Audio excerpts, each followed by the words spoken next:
Hello everyone, dear students of class 8th, I welcome you all to our learning platform Molding Minds.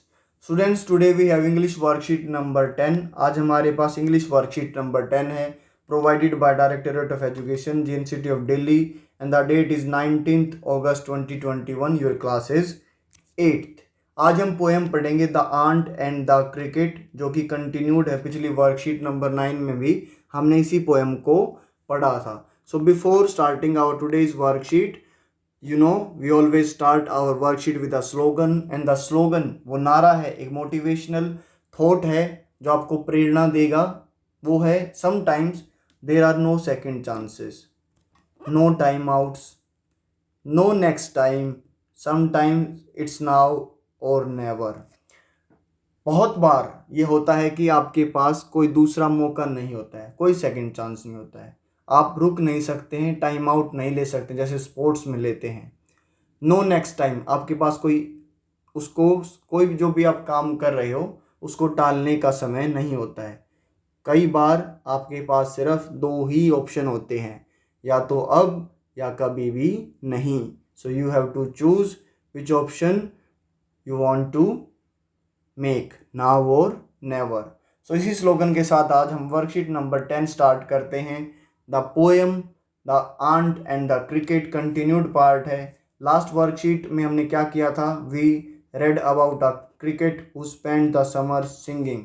एक हमने cricket means grass hopper, जो हम टीडे बोलते हैं, उसके बारे में पढ़ा था, जो कि अपना समर गर्मियों का टाइम नाचने गाने में स्पेंड कर देता है, ख़राब कर देता है।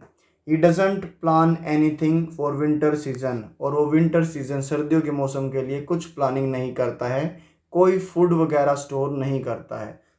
इसीलिए when the winter arrives, जब सर्दियाँ आ जाती हैं, he complains that he has nothing to eat, वो अपने आप से ही शिकायत करता है कि उसके पास कुछ खाने के लिए नहीं है। Today, आज we will read how he asked the aunt for help, और लास्ट में उसको एक आंट से हेल्प मांगनी ही पड़ती है। हम देखेंगे कि वो आंट उसको हेल्प करेगी या नहीं करेगी, और वो कैसे आंट से हेल्प मांगता है, कैसे अपनी कहानी को वो बयां करता है। अगर आपको वर्कशीट नंबर 9 देखनी है तो ऊपर दिए गए बटन पर आप क्लिक कर सकते हैं, या वीडियो के डिस्क्रिप्शन में जाकर वहाँ भी वर्कशीट नंबर 9 के लिंक पर क्लिक करके आप वहाँ भी वीडियो देख सकते हैं।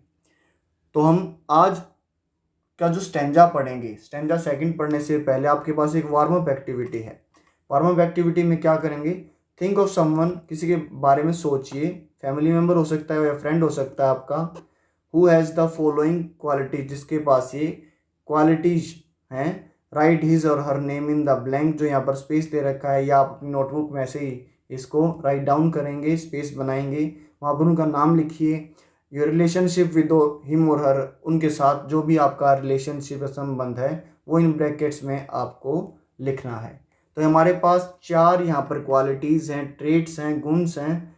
हार्ड वर्किंग, मेहनती, एनर्जेटिक, ऊर्जावान, पंक्चुअल, समय का पाबंदी, हेल्पफुल, जो किसी की सहायता करता हो। आपको यहाँ पर नाम मेंशन करने हैं उनके, और आपके साथ रिलेशन भी मेंशन करना है, और ऐसे अपने होमवर्क को स्टार्ट करना है। अब हम स्टैंजा सेकंड पढ़ेंगे, कैसे वो आंट से भीख मांगता है उसकी प्राणों की। At last by starvation and famine made bold, all dripping with wet and all trembling with cold, away he set off to a miserly aunt, to see if to keep him alive he would grant him shelter from rain and a mouthful of grain. He wished only to borrow, and he would repay it tomorrow. If not, he must die of starvation and sorrow.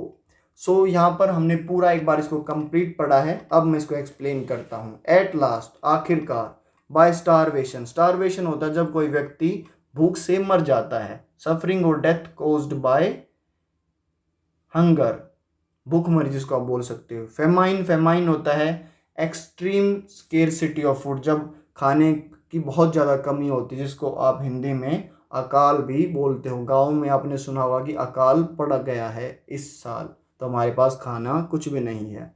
तो वो बोलता है at last by starvation famine made bold, क्योंकि वो भूख से मर रहा था, इसलिए उसने थोड़ी बहुत हिम्मत जताई। बोल्ड माने यहाँ पर हिम्मत जताई। ऑल ड्रिपिंग विद वेट, और ड्रिपिंग मैंने ड्रिपिंग होता है टपकते हुए, यहाँ पर वो जैसे सर्दियों में बर्फ पड़ती है तो पूरा गीला हो गया था, वेट माने गीला होना।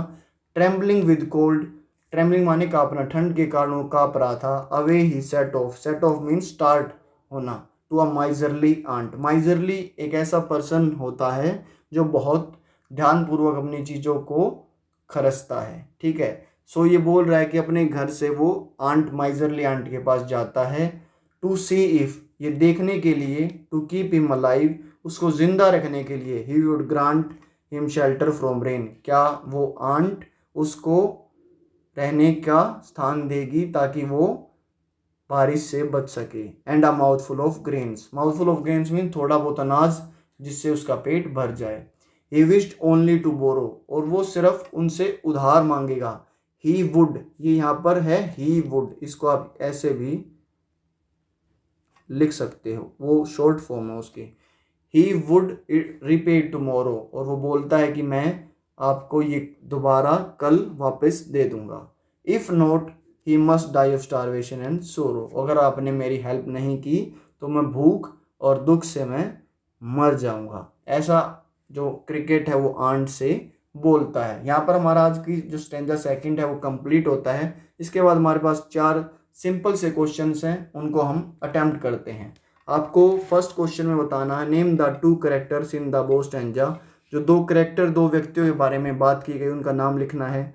तो आप फर्स्ट लिख सकते हैं आंट, सेकंड आप लिख सकते हैं क्रिकेट, ये गेम नहीं है, ग्रास ओपर जिसको आप टिड्डे बोलते हो। What help did the cricket ask for from the ant, क्या हेल्प मांगी क्रिकेट ने आंट से? मनी मांगा, धन मांगा, फूड और शेल्टर, खाना और रहने की जगह, या warm cloth. So B is the correct answer. Find 2 words from the stanza that's are related to shortage of food. 2 ऐसे वर्ड्स आपको स्टैंजा से फाइंड आउट करने हैं जिससे पता चले कि खाने की कमी है। सो starvation and famine are 2 words.